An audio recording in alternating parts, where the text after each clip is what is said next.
Hello, and welcome to another episode of Connection Alchemy. I'm your host, Emma Buggy, and I'm with my dear friend Andy Hick. Hey, Andy. Hello. And today we are doing part two of an episode that we started in November as part of Movember. And it's called Why Are Men Struggling? Exploring Masculinity in a Changing World. So, for those of you that might be new to the podcast, I am a relationship coach and Andy is a mindfulness coach. And the two of us like to create content that explores what it is to be human together. How do we relate? Where are the places that we get stuck in our relating, in our conversations, in our connection to ourselves? And how can we become more clear, connected, confident, present, aware, compassionate, authentic in the ways that we show up in our relationships and in our work lives and in the ways that we move in the world. So before we dive into this episode, which I'm really excited about and a little nervous to go into, if I must admit, the nervousness is there because we received some very valuable feedback from those of you who listened to part one. Um, in a minute, we'll go over what we explored in part one together. If you haven't listened to part one, please stop here, have a listen to part one, and then come back to part two once you've heard that, because it will make a lot more sense. But for those of you who gave us feedback, first of all, thank you so much for your feedback. Like, without your feedback, we cannot know what your experience is of what we're offering. We're just left to guess. We hear ourselves and think, well, we did great. It was all fantastic. Whereas with your honest feedback, we get to really focus on what supports you as the listener to really be engaged with the content that we're exploring together. So the first thing that we heard was that for a few listeners, the content that Andy and I explored around the experience of men and masculinity in this changing world was really valuable and really needed. I had one man say to me, it's like I've been waiting to hear this conversation for a very long time. Wow, I feel touched by that. That's beautiful. Yeah. Mm, Yeah. And the same person said, finally, someone is speaking my voice, our voices. We're being heard. mm, right.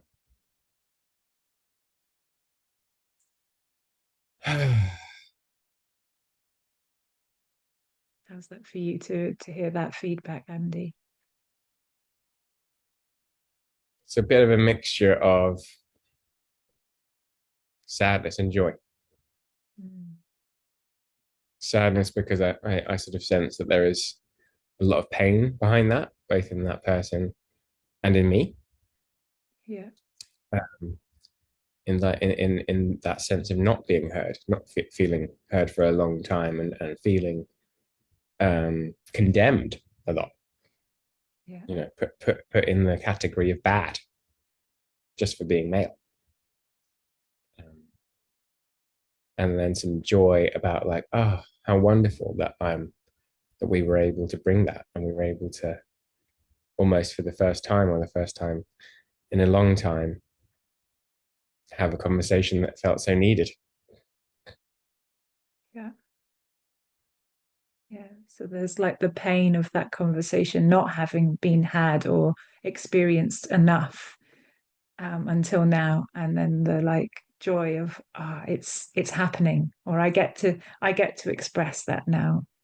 Yeah, Yeah. yeah.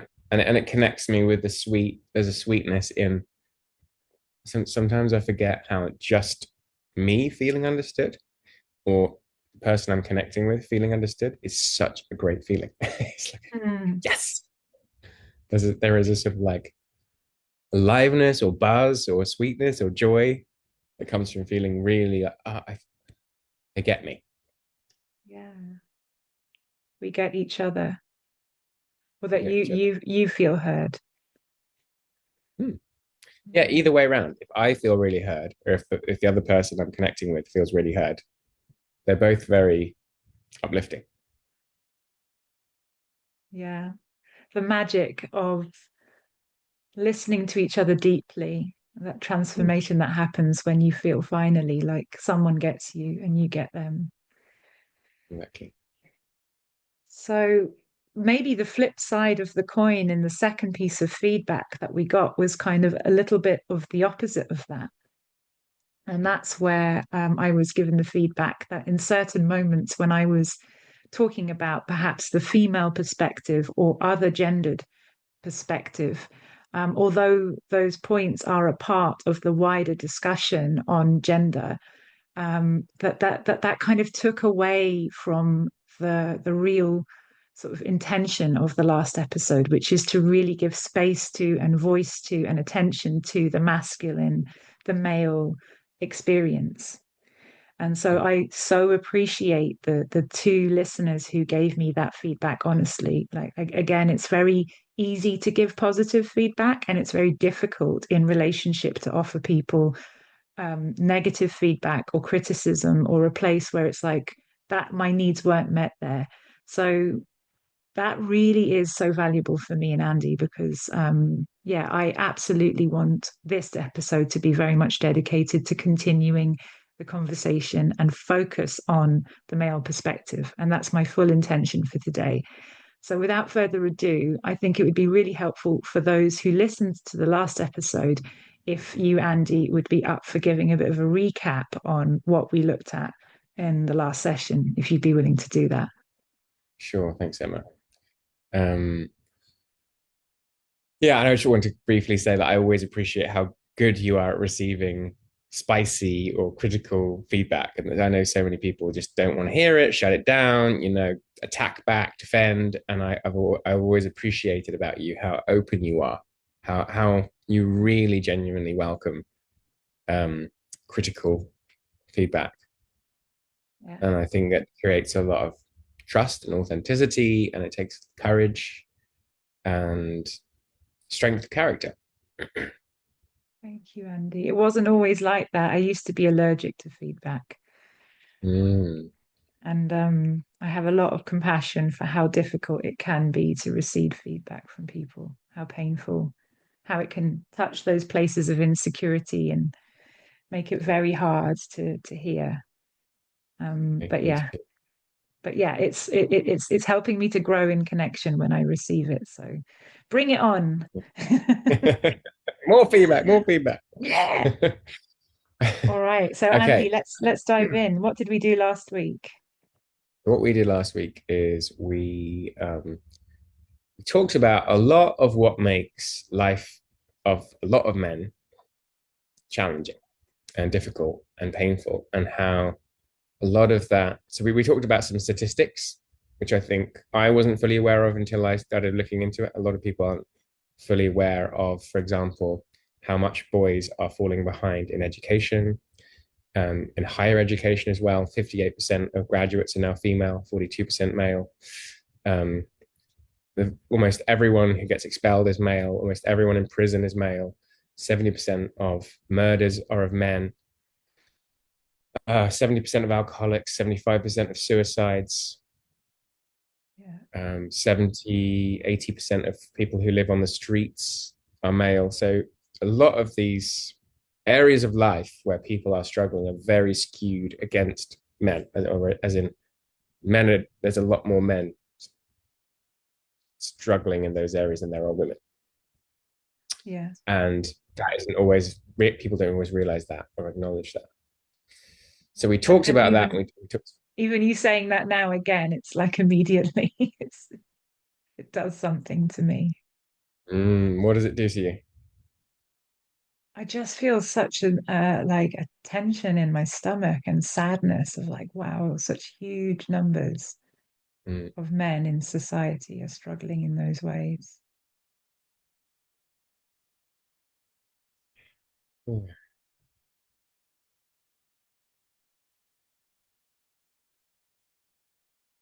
Yeah. yeah. Yeah. And I think what makes all of that suffering compounded or even more painful is what we've kind of already been talking about how it doesn't get acknowledged, or it's hard for people to feel listened to or understood, like why it's painful being a man, and not for everyone, not all the time, but it can be, and that it's sort of set against this idea of men being the winners in society, white men particularly, that they have all the power, all the money, they're the perpetrators of all the worst things that have ever happened. Yeah. And so there can be this sense of like, it just gets missed, the fact that there's all this suffering going on.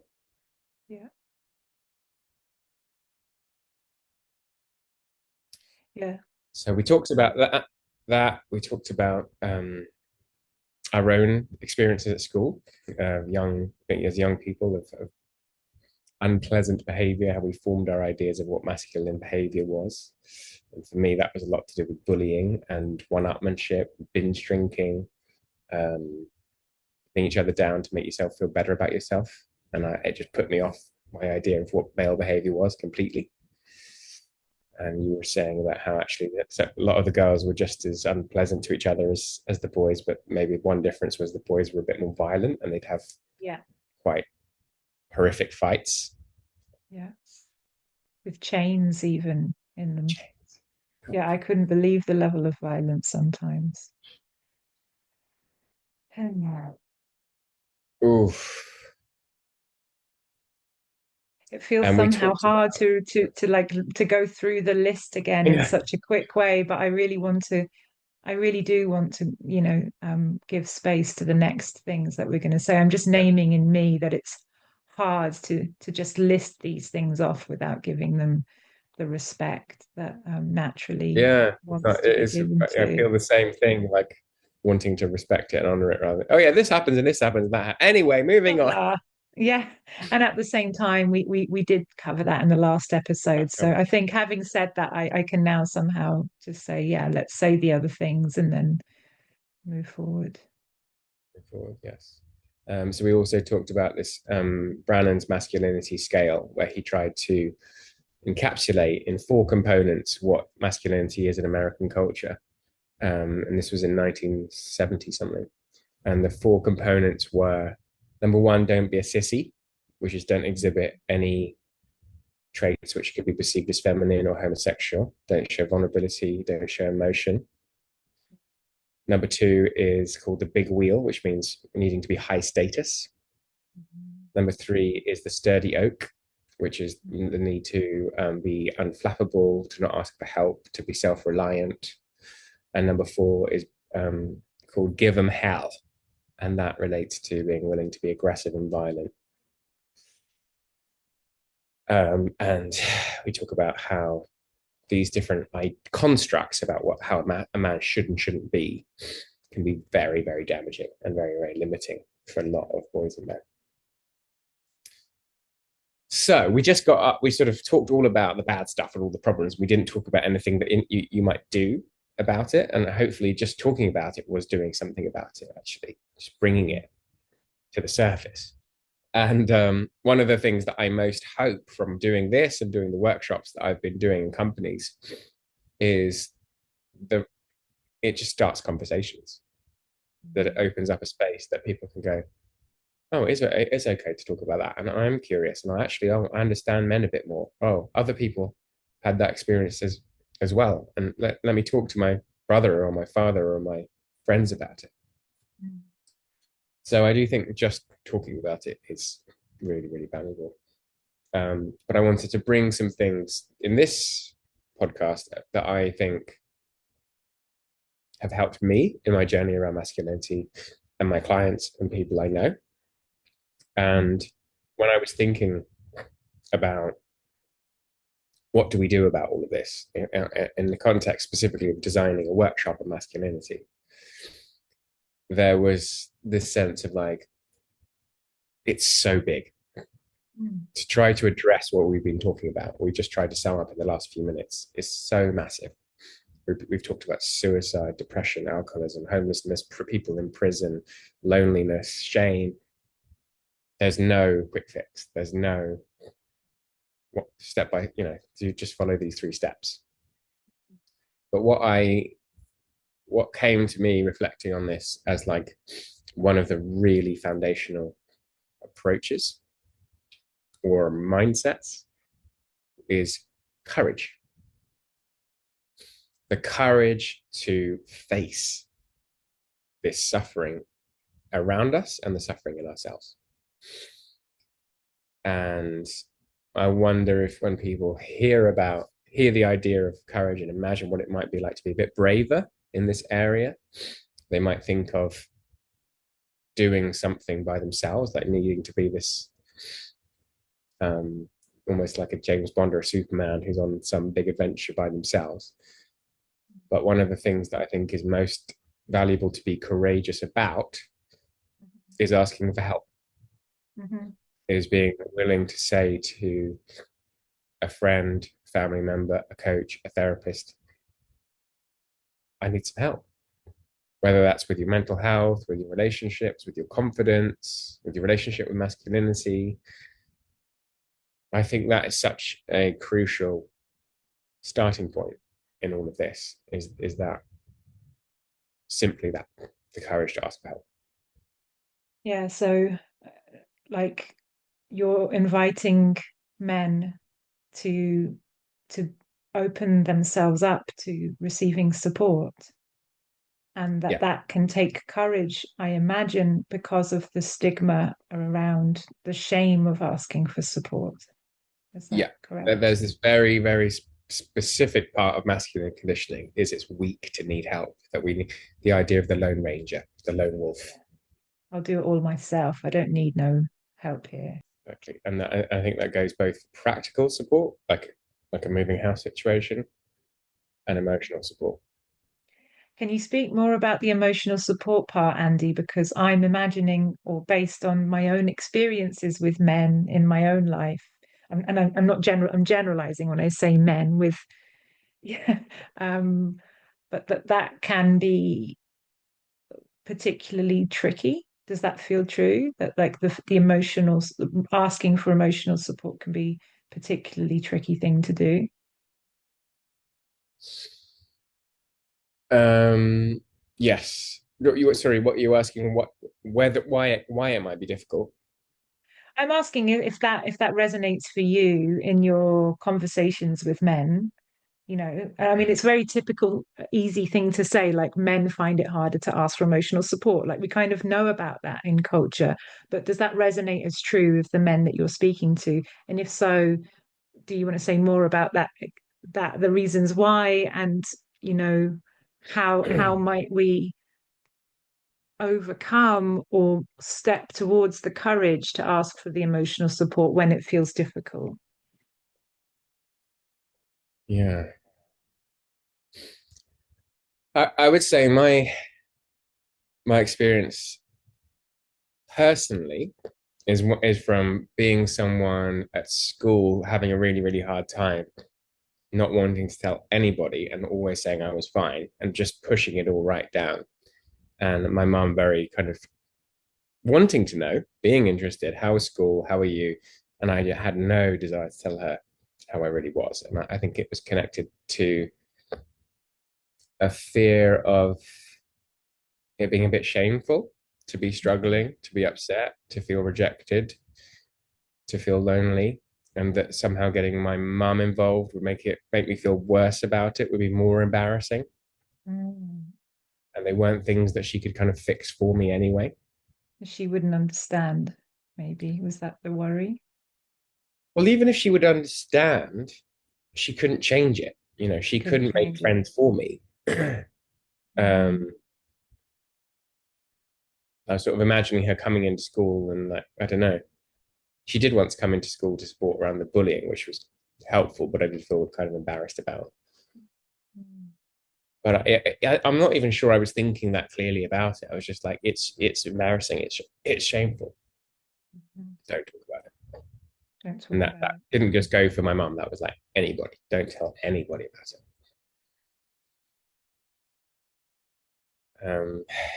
And I think for a long time that has just been my attitude that I just wouldn't. I was just always fine. Mm. Fine. Yeah. Yeah. It's very often the response when we ask people how they are. Yeah, Yeah. yeah, and I So, think there was a lot that was hidden behind that. Um, but since I was at school and as I've got older, I have done coaching, I've done therapy. I've set up my men's group, and I've got lots of friends with both male and female who we are very open with each other. mhm. Um, and I think I've also had part of me that's had this desire to be open. I remember when I was about 22, telling my boss that I'd just broken up with my girlfriend and getting really upset about it. He was like this 55-year-old man, and he was really sympathetic. He was actually quite sweet about it, and I just felt this natural kind of desire. I don't want to pretend I'm fine. I'm actually really sad because I've just broken up with my girlfriend. Um, so I think I've had always had these both within me: this desire to hide and the desire to be really open and be like, "This is how I'm really Yeah. feeling." Yeah. So then Um, I guess the second part of my question is just like for someone who might be listening and struggling specifically with the piece around finding the courage or the part of them that wants to ask for emotional support but finds it shameful. mm. Um, what might, in your experience with yourself or with men that you've spoken to, what has been the shift that's made it more possible to ask for that support?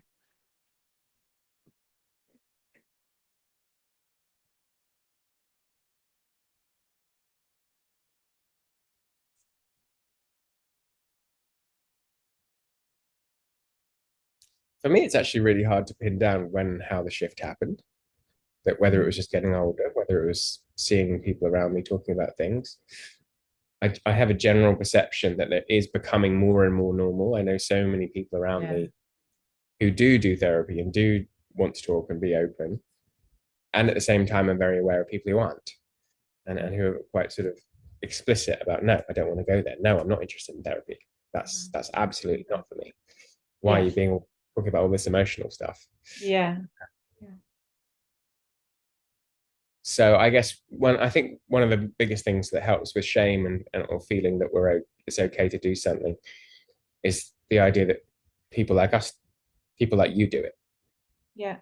So finding out that someone you know has been to therapy or is willing to talk about how they feel or willing to talk about having a difficult time, I think that's one of the most powerful things.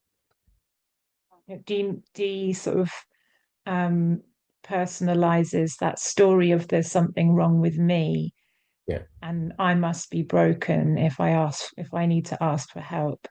And exactly. if there's people around you that you look up to or that you really relate with and see that they've received support and it's helped them, then it can kind of Yes, normalize and make it less of a there's something wrong with me story.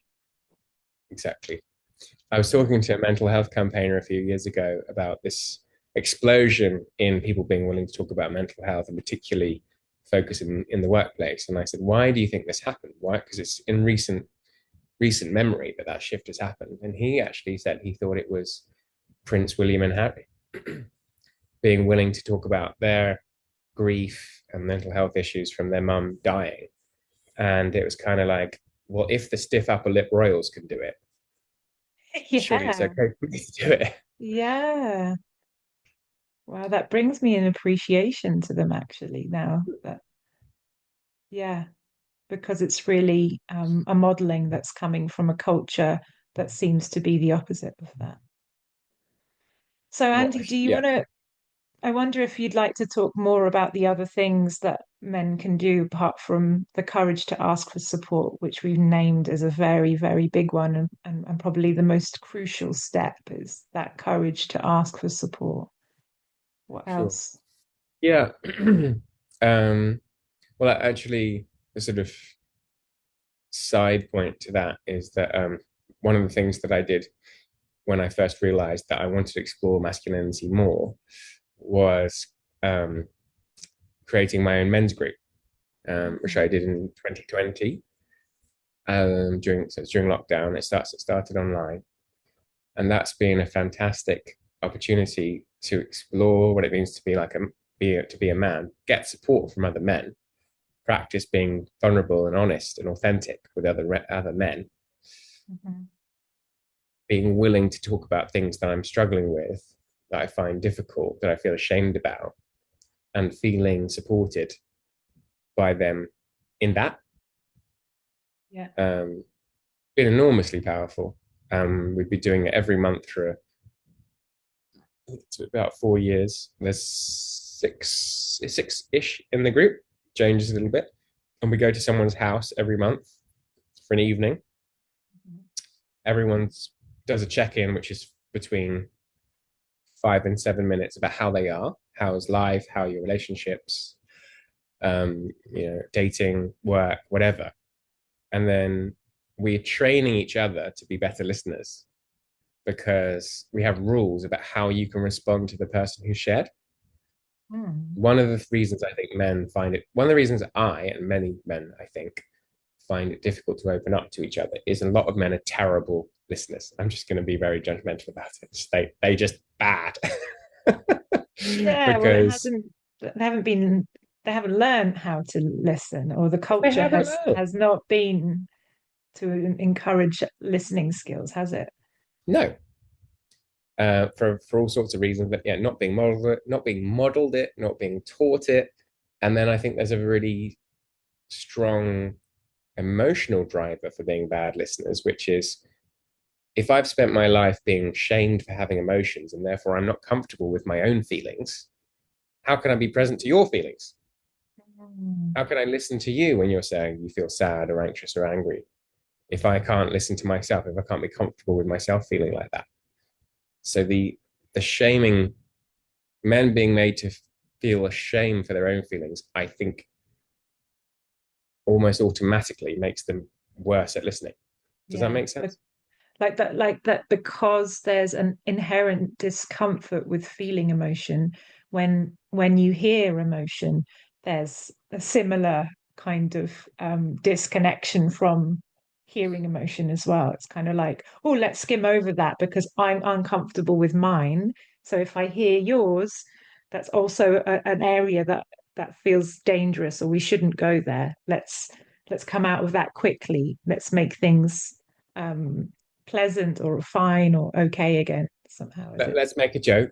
Let's Let's change the make a joke. subject. Or Yeah, let's fix it. And that is, it's kind yeah, of a cliche male thing, like, oh, men are always yeah, just trying to fix your emotional problems. And it's so annoying. And some men yeah. almost a bit sound like they're a bit proud of it. Like, well, I'm just very practical. I like to find solutions. It's very sweet in a way. I don't want to discount where that comes from. Like I noticed a real, like my heart kind of opening to that sentence, like that I am just very practical and I like to find solutions. I hear that as like, I want to help. Yeah. I want to help you out of this horrible situation. You're feeling in emotional distress. Let's get you out of it. Let's help you feel better again. And like there's a sweet sort of, wanting to support, wanting to contribute, wanting to do something. That is very beautiful. That energy is really, really not something I want to kind of put down or say that's a bad thing in men.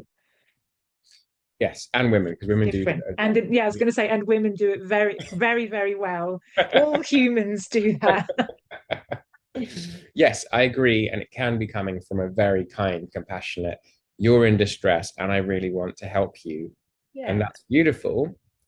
And it can also be coming from, I just can't handle you having feelings. Ugh, how about you do this? How about you do that? And Yeah. then your feelings will go away because it'll be Yeah. fixed. Yeah. Yeah. And there's one more thing I wanted to add to the possible, and I wonder if it resonates for you, Andy, around the possible ways in which men might be, quote, bad at listening. I don't like saying men are bad at listening, but that might struggle with listening.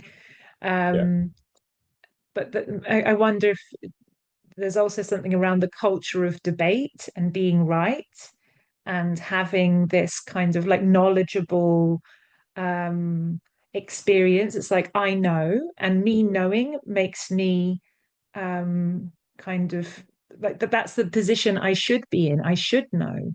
I mm, should have the answers. mm, I'm expected to have the answers. And if mm. I don't, what's my worth in a way? Yeah, that there is a sort of status that comes with knowing Status. things Yeah. and being able to tell and explain, Mhm. give information. And I wonder if there's a vulnerability behind that, that if I don't have the information, if I don't know, if I can't tell the things as they are, then I won't be valued or Yeah, respected. or that, yeah, a lot of my value comes from me just knowing things. It's my way Mhm. of being valued or loved or contributing. Yeah. And then that can get painfully shamed or demonized. Like, oh, you're mansplaining, or you're just bang. Yeah. I didn't ask for all this information, and you're just blah blah blah blah. Yeah. I can imagine that mansplaining comment can be quite painful It's to very shaming receive. and painful. Yeah. Yeah. Yeah. So all of this to say why I think it's really valuable that we've created these rules in the group, which is once someone's done their check-in, you've got three options. You can show some appreciation. You might say, "Oh, that was really courageous what you shared." Mhm. You could ask a question. I didn't really understand why you got so um, upset about that thing that person said. Or you could make an observation. Oh, you seemed really angry when you were talking about that. So you've got three. There's quite a lot of scope for creativity within those three, but you're Mhm. not. It's like we sort of banned the giving advice thing. That's kind of Yeah. the point of the rules, and it seems to work really, really well most of the Mhm. time. That we're through this, we're sort of training each other to be better listeners, and hopefully consistently giving each other the experience of feeling heard and understood, and men being interested in your experience rather than trying to fix it or turn the attention back to Yeah. them or make a joke out of it. Yeah. So that there's really a space for you to fully experience that, like, oh, we get each other. Yes, Yeah. exactly. That is what. And just to say one more thing around the because the word rules, I notice in myself a kind of like cringe at the word rules because there's such a need for me in me for authenticity and like honest self-expression. But I wonder if it's more like the way it's held is more of like guidelines or intentions that actually support the men in the group to be authentic with what's alive in them, whether it's appreciation, a question to help with clarity, or an observation of what you experience. So it's like these guidelines support those men to be authentic, but within a way that helps you to stay connected and to stay with the person who's sharing rather than taking it on another tangent or taking it away from the focus of that person. Is that it? Yeah, we don't punish each other for breaking the rules. Breaking the rules. Yeah. You can't come next week, Andy. You're banned. You gave advice, you mansplained, you're not welcome next week. Fail. Yeah. Uh, no, we don't do that. Sometimes people sort of bend the rules a bit and do it their own way. And so, well, there are also moments where I'm like, oh, is that becoming a bit like giving advice? Is that a bit Yeah. taking it to making this about you? So there are times when I want it to be more like a rule and almost be like reinforcing a bit more. But there are other times where it's like, no, come on, I don't. Of course, Let's let's just just be be a bit human. flexible. Let's be Yeah. human and natural. Yeah. Yeah. And So, I go on. no, go on. Yeah. I was just going to say, I'm not talking about this because as a pitch for you to join my men's group, male listeners, because it's a closed group, but there are men's groups all over the country, both online and in person, which we can put a couple of links to um, in the show notes. One of them is called Andy's Man Club, which is actually not me, but it's another Andy who's created a man's club. And Men's Speak is another one which I've been to and I thought was really good.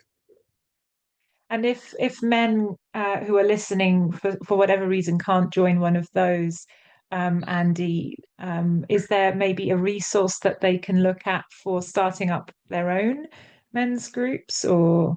Like, would you recommend that to Depends. people who, I guess it depends on your familiarity with this kind of work. Like for people who might already be exploring some kind of relational practices or mindfulness practices, they might want to start up their own group of a bunch of friends, for example. Well, I guess one thing is that there's no wrong way to do it. Yeah. Anyone could just get together and do it in their own way. Um, but if you want some guidelines around it, Men Speak have a Mhm. guide, and they also do some Fantastic. training. Fantastic. So we'll also put that in the show notes, the guide, if they wanted to start up their own one or if they wanted to do some training. Fantastic. All right. So shall we move on? Is there a next point? Is there another thing that men can do to support themselves? There's more. There's more. Oh, wow. Fantastic. So one of the things that's really helped me to connect with my emotions, as I was talking about before, I felt very cut off from my feelings for a long time, and disconnected from my body, and a lot of tension and agitation and back pain and restlessness, clicking my neck, clicking my back. And I basically think it was years and years of suppressed emotion being sort of trapped physically in my body. Meditation. Meditation has been really powerful for me to be able to reconnect with myself, with my body, my emotions. Um, and yeah, when I first started meditating, I was using Headspace, and the recording would say, "How do you feel? How are you feeling in this moment?" And my answer every day was neutral. The next day, neutral. I was like, that can't be right. I can't just be neutral all the time. And it was almost like the first time of realizing how disconnected I was because I didn't know. Am I sad? Am I happy? I don't know, just a bit blank. Mm. And a big part of what meditation has been about for me is going beyond the neutral, the blank, the sort of nothingness, and being able to feel feelings more and feel sensations more in my body, part of which means knowing myself more, part of which means being able to connect to other people more. It's also helped me to be a lot less tense and agitated and fidgety, and there's a lot less discomfort in my mind and body as a result, which also yoga and Pilates have massively helped with. Mm. So all these practices have really supported you to tune in to your body, into the physical body, and actually begin to feel the sensations that tell you this is how I am actually feeling, rather than I imagine the blanket or the numbness that covers what's going on underneath and makes it hard to be aware of how you're feeling.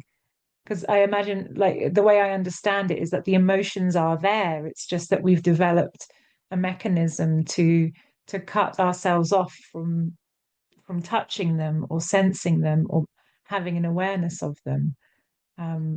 My sense is in both myself and in others that both, it's two things. One thing is that feelings are there, but we try to hide them. Yes. And the other thing is we don't know if they're there because we can't feel them because they're so covered over because we feel so numb, cut off from Yeah. ourselves. But there is a sort of blankness, a sort of disconnection, and I think that's one of the most painful things about being male for a lot of people is just feeling a bit emotionally cut off. Yeah. Yeah. And not having access to that wellspring of sensation and emotion that is really a key to telling you about life. Yeah, It's telling you, it's like it's where all the information lives around whether I'm living life in a way that is how I want to live it. How do I know if I am living a satisfying life if I can't feel how I am? absolutely, absolutely. How do I know if I'm happy, sad, satisfied? How do I know if I'm being authentic? What's true for me if I'm not connected in Yeah. my feelings? I even remember hearing this study about people who've had a brain injury to the part of their brain that connects to emotions, and they can't make decisions about anything. So you ask them, do you want to go to Tesco's or Sainsbury's? And we might think, I choose my supermarket on logic because I know that this one's the best, the most ethical, or this one's the cheapest, or whatever. Turns out that's bullshit. That all of our emotions are coming from our, sorry, all of our choices and all our decisions come from how we feel. So if we don't know how we Oh, feel, we can't choose. that feels very true. That feels very true to me as a statement. Like, yeah, yeah, I recognize when you say that in myself, when I feel cut off from my own emotions, when I've gone into freeze, if someone asks me, what should we do about this or that, I'm literally like, you, you you're asking me how long a piece of string is right now. Like I literally can't, I have no access to it because my nervous system is frozen. I can't feel my emotions right now. They're Yeah, happening, but I can't access them. So yeah, I can't tell you what I need. I can't tell you what I want. I can't make a decision. yeah. Yeah. So you're cut off from your Yeah. decision making capacity when you cut off from your feelings. Wow. So it's Yeah, very disempowering in a very way to, disempowering, and you can end up feeling very lost about yeah. what you want, what direction you want to go in life, what you like doing, what you don't like doing, who you want to spend time with, all of these things. And in a way, this kind of brings us back to what you were mentioning at the beginning of the episode, the statistics around alcoholism and, I imagine many of the other activities that lead men more statistically into um, spaces where there's more self-sabotage, more self-harm because the emotional access is not there. The decision-making capacity is not there. But I think there's kind of maybe there's two ends of the spectrum, or maybe it's a mixture of numbness where you just don't feel very much and you feel therefore maybe lonely or cut off or lost. And the other end of and other end of the spectrum is extreme pain, Yeah, extreme emotional pain, which means yeah. that you want to take your life or just drink and drink and drink so you can't feel it anymore. So that you don't feel it anymore.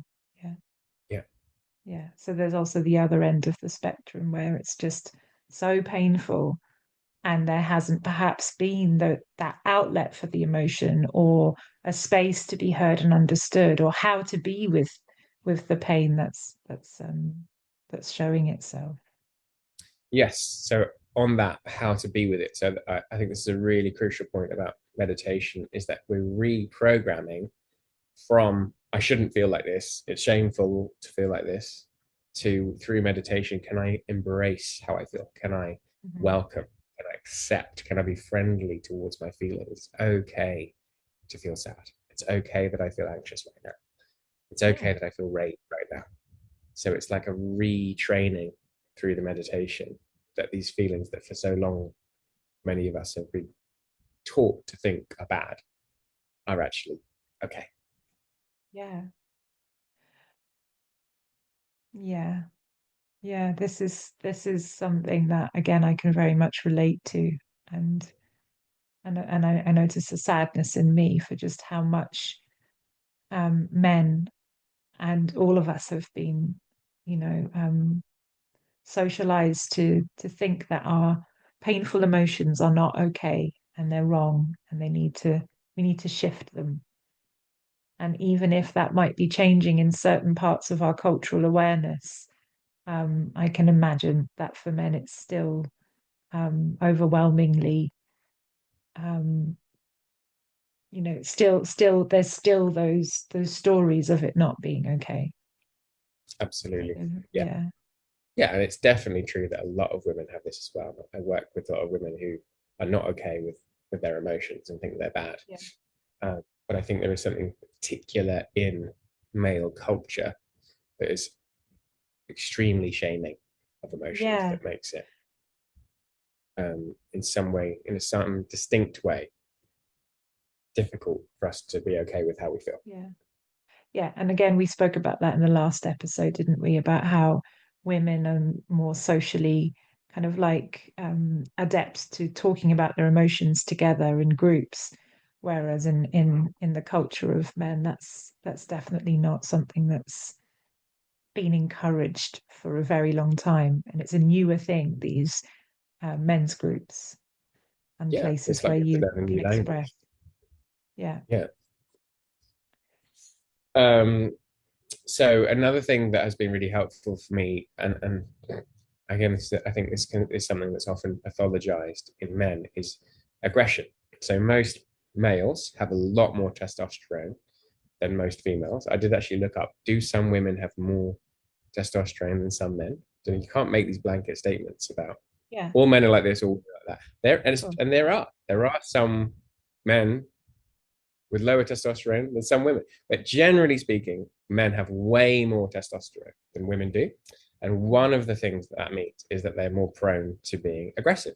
And a 2 year old boy will be way more aggressive than a 2 year old girl. They'll much more prefer rough and tumble, Mhm. pushing each other around. Like I've got nephews 4 and 2, and they love nothing more than jumping on me, being thrown around. And Kate, my partner's just standing there like, oh, I don't get a look in because all they want to do is wrestle. um, but this can be something that in men is pathologized as, men are violent, men are aggressive, um, they're a threat. And of Yeah. course, so that can be true that men do are violent in a damaging way some of the time, but I think it's Mhm. a very, very small minority who are actually, damagingly violent. Mhm. Um, and what can be very damaging for us is feeling that we should feel ashamed or we should suppress our desire to exhibit aggression or strength. And what has been incredibly liberating and helped me to feel so alive is when I've done boxing, when I've done judo, even wrestling friends, just like in the lounge. It's like, yes, I can feel that life energy coursing through me that comes, that's like sort of aggression and desire to fight. I don't want to hurt anyone. It's done in a kind of respectful, within boundaries, safe way, which is one of the amazing things about boxing and martial arts, that there's this sort of respect and there's a sort of container for it. Mhm. But within that container, I think it's so good for us to be able to have that outlet. Yeah.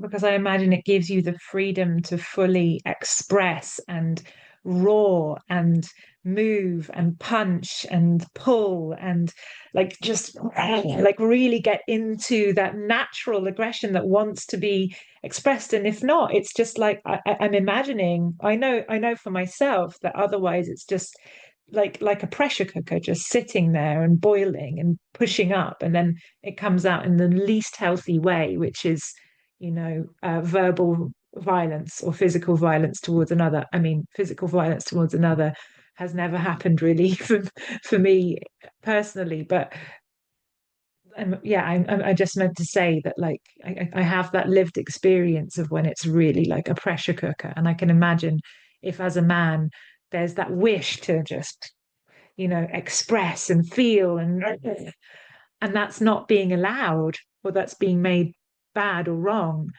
the consequences of that, of holding all of that in, the consequences Really of not healthy. making, yeah, yeah, on the body, on the mind, on the heart, and the, Exactly. It's another way that men can end up feeling like it's not okay to just be themselves, to be how they naturally are. yeah, yeah.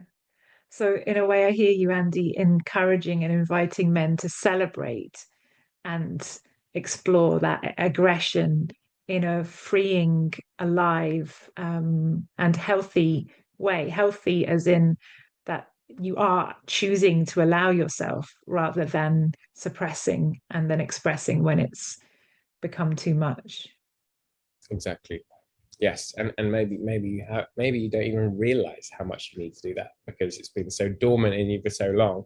But if you Yeah. went along to a kickboxing session or something, you'd be like, "Oh my God, this feels good." Yeah. You might even go there on the way being like, I'm not really that aggressive. I haven't got anything going on here. And then you arrive and it's like, Yeah, exactly. Yeah. Yeah. And so that's the aggression thing. And then one final thing as that you can sort of do as an individual, one thing that's helped me um, a lot of, I think, the impact of these masculine stereotypes come back to shame, feeling that we're not good enough in some way and we can't live up to either that we can't live up to literally being like Superman, because mm, we're seeing these kind of superheroes and thinking that's who I should be, or feeling shame because it's like, yeah, so I'm not that, and I'm ashamed because I actually am sad. I actually do feel lonely or anxious, or one of these feelings that I'm not meant to have, or I do want to ask for support mm, or show vulnerability, and I feel ashamed for that. So one of the things that's really helped me around shame is many of you probably will have, you listening, you will have heard of Brené Brown, a shame researcher. It's a bit of an odd job description. Not many people do that, I think. But what she says is that if shame was in a petri dish, as if it was a bacteria, it would be darkness that would make it grow. It would be hiding it that would make it grow. And it would be light that would make it die. And I have experienced so many times, like recently, um, it can be something that sort of seems trivial. So my business partner was supposed to be coming to my house at 10, and he turned up late because in the calendar I'd changed something. So he made him think it was 10:30. And when he arrived, I realized I was feeling all hot and embarrassed and like I'd done something wrong because there had been a miscommunication. And it was like the shame of I messed this up. I mm. I messed up the communication about when we're supposed to be meeting. And it's something that's really stupid and basic. And like no one else would have done something as like would have got something as simple as that wrong. And so there's something like I'm uniquely deficient in some way. It's like getting something wrong that's really, yeah, basic. Basic. Yeah. And that I'm imagining him thinking about me, what an idiot, what an Yeah. idiot that you get that. And I felt this sort of heat and this sort of like hot in my face and embarrassment. And I was like, I'm just going to tell him. I was like, Simon, I feel really embarrassed about what just happened with the confusion about what time you were supposed to be here. And what I would say is don't name the shame to just any old fruit, because Any old if you fruit. end up, because it's a very vulnerable thing to do. And if someone doesn't take it well, then it actually can end up making you feel a lot worse. You But could if feel it's even someone more you ashamed. even more ashamed, Yeah. If they if it's kind of someone you like trust, basically say, well, you should feel ashamed and da da da da, or yeah, if they, yeah, try and get you out of it because they're uncomfortable with you feeling ashamed, you might feel ashamed for feeling ashamed. yeah, yeah, you've Yeah. just made them feel uncomfortable. Now you feel even more uncomfortable.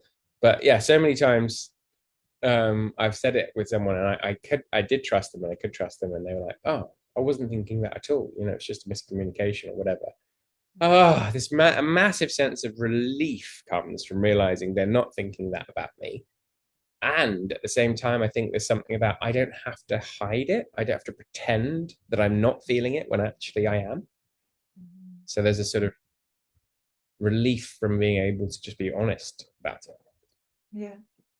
Just to be seen in it and welcomed with it rather than holding it as a story of truth that you then like, um, stay with discomfort, and it can therefore become even bigger or even more uncomfortable or built upon in the next experience that you have. So next time that happens, it's like, oh, here I go again. I did that. I Yeah. was late. I messed up the timings again. This is like the second piece of proof or the 20th piece of proof that there's something uniquely wrong about me. I can't get these No, he basic thinks I'm an even things. bigger idiot. Yeah. So that shame just gets built upon the more and more and more it's like internalized and hidden and not spoken. Exactly. Yes. And it's like taking all the air out of that. Mhm. So name the shame is one of my top tips with people you trust. People you trust. Okay, so we've got courage, asking for support, getting opening up to other men, meditation, yoga, martial arts slash boxing, naming the shame. These are all my kind of like what you can do as an individual tips. And then I've got three things around organizations or workplaces. One is vulnerable leadership. So, men, particularly, being willing in a leadership position to talk about their depression, their anxiety, their mental health struggles, to show that they are human, basically, to Wow. be able to admit that they make a mistake, to not have to have all the answers, to admit that they need support, that they have a coach or a therapist or whatever it is, um, to show emotion, to be able to. I was just listening to a podcast today. This 80-year-old politician who used to work for Margaret Thatcher, and he says every time he listens to a certain piece of music, he cries. And I'm like, I love hearing that. I Wow. love hearing an 80-year-old man get so touched by music, and that is actually quite a vulnerable Yeah. Yeah. thing to share. That I could imagine in many situations, boys or guys would be like, "Oh, what a sissy! You're crying about this." Yeah. Yeah. So again, the courage to admit vulnerability, emotion, and an emotional internal world of experience. And I'm imagining, like, I was quite inspired and touched hearing you name that for men in the workplace in leadership positions to to step into the power of vulnerability, because we often hear vulnerability as like a kind of or it can be heard as a sort of slur or as a weakness. But again, Brene Brown talks about vulnerability as power, and what I hear you inviting men into in the workplace and leadership positions is really to see vulnerability, their vulnerability, as a powerful position of change for the organization, for themselves, for those that they're leading. Um, does that feel true for you, Andy? Absolutely. Yeah, I think there's a really big rebranding exercise that needs to happen because I think almost so often vulnerability is seen in a negative light. Yeah. If you think about a vulnerability in someone's coat of armor, it's where a sword could come through. It's the weaker part of the armor. So I think it's so synonymous with weakness Mm, in our thinking and our culture. And as you say, it takes courage, it takes strength to be vulnerable. Um, it's a sort of brittle strength when you're strong by just keep calm and carry on, pretend you're fine when you're not, suck it up, hold in the tears. There is this perception that it's strong to do that, but I think it's a brittle strength because at some point it's probably going to catch up with you. Um, you're not being brittle authentic. as in it's going to break, it's going to snap. Yeah. Yes, yes, and that maybe It's that looks like a stroke or a heart attack or not collapse. sustainable. Not Yeah. sustainable. Yeah, Yeah. And also for an organization, and in leading a group of people, it's brittle to also be in a state in a position of power where you are not showing any vulnerability, because that's not sustainable either. It's not sustainable for you to stay um, in connection with those that you work with. Like either you break from the top down or it breaks from the bottom up. And so, like, I know myself in organizations, I've seen very often how when there's that brittle strength, there's no vulnerability here from the top positions. Um, you often see just so many members of staff leaving, and it's like, oh, mm, we've got a problem with staff retention here. We wonder why. It's because that type of brittle strength does not create a strong um, team. It creates Absolutely. a very weak team, a Disconnected. disconnected, dishonest, not trusting, um, Exactly. not feeling valued, not feeling welcomed. The Yes. humanness is missing. Yes. So in kind of HR terms, if you want high engagement, if you want low staff turnover, if you want high productivity, if you want a high performing team, you need leaders to show vulnerability. Yeah. So I'm noticing, Andy, there's a bookmark here for another episode on leadership and vulnerability, because this is something that Mm. you and I both speak about. We touch upon it in our own work. Um, so maybe we can come back to that. But to steer back towards men in the workspace, what other um, tips would you give to men in the workspace? We spoke about leaders. What else would you say about men in the workspace? Another suggestion I would have is supporting your team to develop listening skills. Mm, So that could be specific, very that could be important. training around listening, that could be coaching skills, so that people are developing that capacity to, instead of offering solutions, respond with curiosity, respond with Yeah, questions rather than solutions. yeah. I mean, that I think that's a very simplified way of characterizing what shifts when you're more in that trained to be a good listener Yeah, mode. yeah. Um, and I think that in terms of masculinity, that's important because a lot of men, as we've talked about, haven't been taught how to do listening. And that means also that if they are trying to open up, if they are having a moment of vulnerability, talking about feeling anxious, whatever it is, they're more likely to be met with empathy and with someone who's actually trying to understand than someone who's not willing to listen or not able to listen. And what that shifts in the work culture, Andy, is, that if we're hearing and understanding each other, we are much more likely to want to work together as a team and support each other because we can trust the person that we're speaking to. We have an experience of, knowing that I matter here in this organization or to my team members. Rather than the glossing over, which can build resentment, it can build a sense of aloneness, it can build up that disconnection from the project or from the team.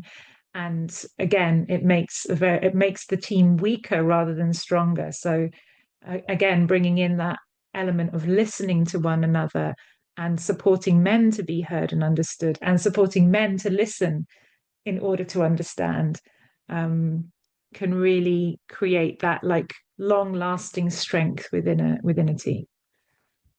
Yes, and as you're speaking, I'm sort of relating it to how we need to reframe vulnerability from weak to strong. We also need to reframe listening from a soft skill, which in my mind makes it sound like a bit of an optional extra, to absolutely fundamental if you want to have Yeah, strong, high performing teams where people feel they matter, that there's trust, you know, that but there's it strong creates relationship, robustness. A robustness. robust culture comes from, not skimming over those very, very important places where we lose connection.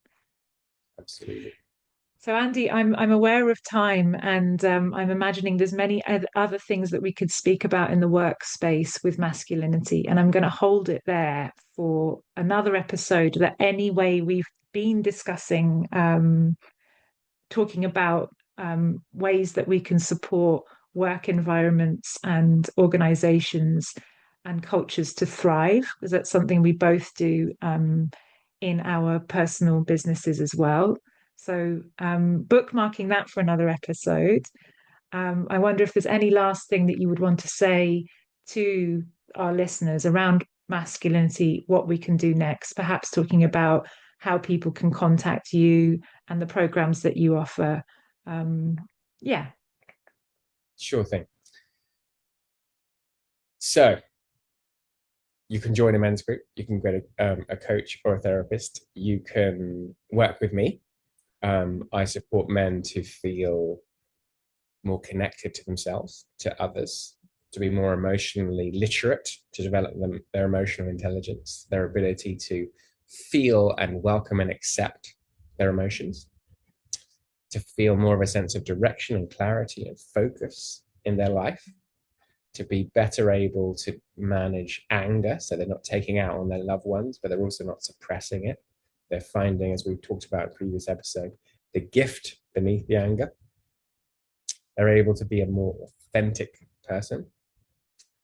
So if you're interested in one-to-one coaching, then we'll put a link to a 30-minute free consultation in the show notes, where we'll have a discussion about what it is you'd like support with, and if I think I'm the right person for the job. So no commitment, just a sort of exploratory call. Right. Emma, would you like to say something about how you support men? Yeah. Well, I support a lot of men in their relationships with themselves. I do a lot of inner child work, which is very much focused on noticing the parts in ourselves that are reacting from past wounds, and how they might show up in relationship with other people, how they protect us in ways that might not be helpful anymore. So in my one-on-one sessions, very often we explore the role of the inner child, the protective parts, and we do somatic work to kind of like go deeper into understanding why those protectors are there and what they are wanting or needing in order to shift towards the kind of behaviors that support you to be more connected to your emotions, to your partners, to yourselves. But I also work a lot with couples, and I also work with groups. And in the groups that I work in, I teach the practice of listening and understanding and expressing with curiosity. Um, so that's the main piece of work that I do in organizations and in private groups. And if you want to know more about that, then you can have a look at my website and see upcoming workshops, or send me an email if there's a specific program that you want to bring to your workplace or to your relationship, and you'd like a bit of a consultation about that. Yeah. So basically, all the things that we've been talking about, you help with. Yes, but not, but I do want to very much point towards you specifically, Andy, when it comes to working on the masculinity side of things, because that is something that I very happily say that I don't have an embodied experience of. And I really enjoy when myself and Andy are very close friends, for those of you who don't already know that. When I hear you talking about the programs that you're doing around masculinity in organizations and the men that you're speaking with, I'm very inspired um, about the changes that you hear from the people that you're working with, and how I see you embodying that in yourself. So yeah, although I might be covering a lot of the things we spoke about, um, if you're specifically looking at masculinity, I do encourage you to also work with Andy. Work with Thank you. both of us. Both of us, exactly. Yeah, I really love hearing one of the main pieces of feedback, apparently, I did quite a few workshops last month, was that men said, I feel understood almost for the first time. I feel like someone understanding what it's like, and I found that really touching. Yeah, very, very touching.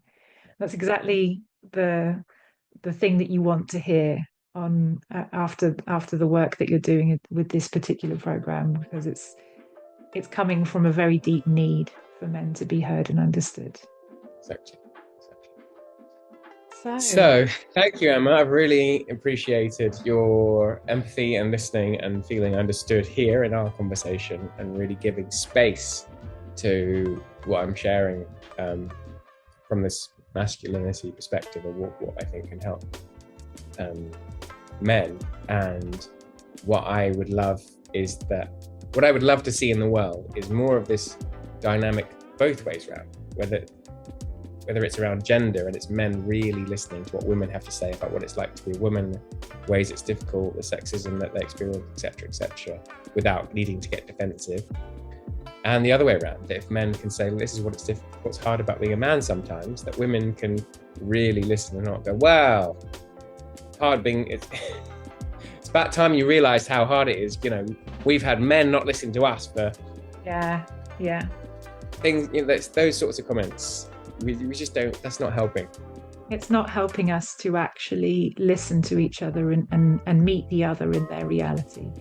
And that's what's really being asked for, is that, curiosity. Do you care about what it's like to be me?